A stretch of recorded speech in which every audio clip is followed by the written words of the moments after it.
शुरू अल्लाह का नाम लेकर जो बड़ा मेहरबान निहायत रहम वाला है। जब वो पेश आने वाला वाक़या पेश आ जाएगा, यानी कयामत कायम हो जाएगी, तो उसके पेश आने को कोई झुठलाने वाला नहीं होगा। वो एक तहो बाला करने वाली चीज होगी। जब जमीन एक भूचाल से झंझोड़ दी जाएगी और पहाड़ों को पीस कर चूरा कर दिया जाएगा, यहाँ तक कि वो बिखरा हुआ गुबार बनकर उड़ने लगेंगे और लोगों, तुम उस वक्त 3 किस्मों में बट जाओगे। चुनांचे जो दाएं हाथ वाले हैं, क्या कहना उन दाएं हाथ वालों का, और जो बाएं हाथ वाले हैं क्या बताएं वो बाएं हाथ वाले क्या हैं। और जो सबकत ले जाने वाले हैं वो तो हैं ही सबकत ले जाने वाले, वही हैं जो अल्लाह के खास मुकर्रब बंदे हैं। वो नेमतों के बागात में होंगे। शुरू के लोगों में से बहुत से और बाद के लोगों में से थोड़े होंगे। वो सोने की तारों से बनी हुई ऊंची नशिस्तों पर एक दूसरे के सामने तकिया लगाए हुए बैठे होंगे, और ऐसे लड़के जो हमेशा लड़के ही रहेंगे उनके सामने गर्दश में होंगे ऐसी शराब के प्याले, जग और जाम लेकर जिससे ना उनके सर में दर्द होगा और ना उनके होश उड़ेंगे, और ऐसे फल लेकर जो उनके पसंदीदा हों, और परिंदों का वो गोश्त लेकर जिसको खाने के लिए उनका दिल चाहेगा, और वो बड़ी बड़ी आंखों वाली हूरें ऐसी जैसे छुपा कर रखे हुए मोती। ये सब बदला होगा उनके उन कामों का जो वो किया करते थे। वो उस जन्नत में ना कोई बेहुदा बात सुनेंगे और ना कोई गुनाह की बात। हाँ, जो बात होगी सलामती ही सलामती की होगी। और वो जो दाएं हाथ वाले होंगे, क्या कहना उन दाएं हाथ वालों का, वो ऐश करेंगे कांटों से पाक बेरियों में, और ऊपर तले लदे हुए केले के दरख्तों में, और दूर तक फैले हुए साए में, और बहते हुए पानी में, और ढेर सारे फलों में जो न कभी खत्म होंगे और न उन पर कोई रोक टोक होगी, और ऊंचे रखे हुए फर्शों में। यकीन जानो, हमने इन जन्नतियों के लिए जो औरतें तैयार की हैं, उन औरतों को एक नई उठान दी है। चुनांचे हमने उन्हें कंवारियां बना दिया है, शौहरों के लिए मोहब्बत से भरी हुई, उम्र में बराबर। सब कुछ दाएं हाथ वालों के लिए है, जिनमें से बहुत से शुरू के लोगों में से होंगे और बहुत से बाद वालों में से होंगे। और जो बाएं हाथ वाले हैं, क्या बताएं कि वो बाएं हाथ वाले क्या हैं। वो होंगे तपती हुई लू में, और खौलते हुए पानी में, और स्याह धुएं के साए में, जो ना ठंडा होगा और ना कोई फायदा पहुंचाने वाला।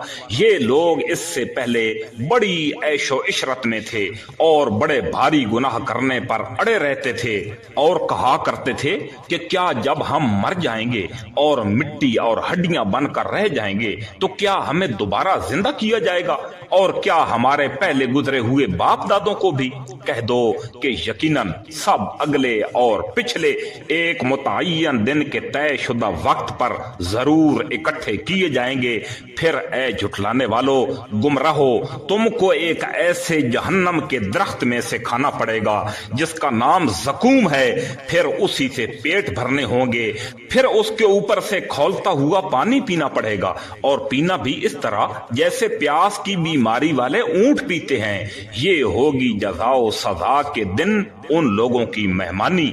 हमने तुम्हें पैदा किया है, फिर तुम तस्दीक क्यों नहीं करते। जरा ये बतलाओ कि जो नुत्फा तुम टपकाते हो, क्या उससे तुम पैदा करते हो या पैदा करने वाले हम हैं। हमने ही तुम्हारे दरमियान मौत के फैसले कर रखे हैं, और कोई नहीं जो हमें इस बात से आजिज कर सके कि हम तुम्हारी जगह तुम जैसे और लोग ले आएं और तुम्हें फिर से किसी ऐसी हालत में पैदा कर दें जिससे तुम जानते तक नहीं, और तुम्हें अपनी पहली पैदाइश का पूरा इल्म है, फिर क्यों सबक हासिल नहीं करते। अच्छा ये बतलाओ कि जो कुछ तुम जमीन में बोते हो, क्या उससे तुम उगाते हो या उगाने वाले हम हैं। اگر ہم چاہیں تو اس سے چورا چورا کر دیں۔ جس پر تم باتیں بناتے رہ جاؤ کہ ہم پر تو تاوان پڑ گیا، بلکہ ہم تو ہیں ہی بد نصیب۔ اچھا یہ بتلاؤ کہ جو پانی تم پیتے ہو کیا اس سے بادلوں سے تم نے اتارا ہے یا اتارنے والے ہم ہیں؟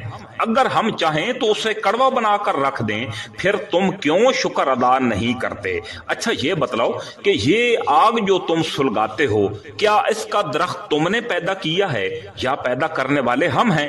ہم نے ہی اس کو نصیحت کا سامان اور صحرائی مسافروں کے لیے فائدے کی چیز بنایا ہے۔ لہذا اے پیغمبر تم اپنے عظیم پروردگار کا نام لے کر اس کی تسبیح کرو۔ اب میں ان جگہوں کی قسم کھا کر کہتا ہوں جہاں ستارے گرتے ہیں، اور اگر تم سمجھو تو یہ بہت بڑی قسم ہے کہ یہ بڑا باوقار قرآن ہے جو ایک محفوظ کتاب میں پہلے سے درج ہے۔ اس کو وہی لوگ چھو سکتے ہیں جو خوب پاک اور صاف ہیں۔ یہ تمام جہانوں کے پروردگار کی طرف سے تھوڑا تھوڑا کر کے اتارا جا رہا ہے۔ کیا پھر بھی تم اس کلام سے بے پرواہی برتتے ہو اور تم نے اسی کو اپنا روزگار بنا لیا ہے کہ اس کو جھٹلاتے پھرو؟ پھر ایسا کیوں نہیں ہوتا ہے کہ جب کسی کی جان گلے تک پہنچ جاتی ہے تو اس وقت تم حسرت سے اس کو دیکھ رہے ہوتے ہو اور تم سے زیادہ ہم اس کے قریب ہوتے ہیں مگر تمہیں نظر نہیں آتا؟ اگر تمہارا حساب کتاب ہونے والا نہیں ہے تو ایسا کیوں نہیں ہوتا کہ تم اس جان کو واپس لے آؤ؟ اگر تم سچے ہو پھر اگر وہ مرنے والا اللہ کے مقرب بندوں میں سے ہوگا تو اس کے لیے آرام ہی آرام ہے، خوشبو ہی خوشبو ہے اور نعمتوں سے بھرے ہوئے باغ ہیں۔ اور اگر وہ دائیں ہاتھ والوں میں سے ہو تو اس سے کہا جائے گا کہ تمہارے لیے سلامتی ہی سلامتی ہے کہ تم دائیں ہاتھ والوں میں سے ہو۔ اور اگر وہ ان گمراہوں میں سے ہوگا جو حق کو جھٹلانے والے تھے تو اس کے لیے کھولتے ہوئے پانی کی مہمانی ہے اور دوزخ کا داخلہ ہے، اور اس میں کوئی شک نہیں کہ بالکل صحیح معنوں میں یہی بات یقینی ہے۔ لہذا اے پیغمبر صلی اللہ علیہ وآلہ وسلم تم اپنے عظیم پروردگار کا نام لے کر اس کی تسبیح کرو۔